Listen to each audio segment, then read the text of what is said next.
Guys, welcome my channel. আমরা সবাই মিলে ঘুরতে যাচ্ছি, গঙ্গায় ঘুরতে যাচ্ছি।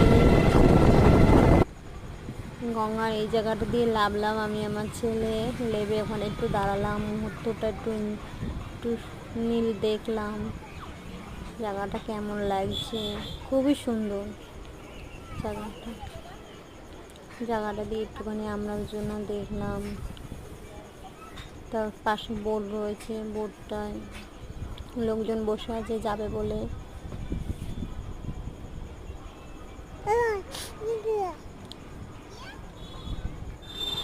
তারপর ওখান থেকে এসে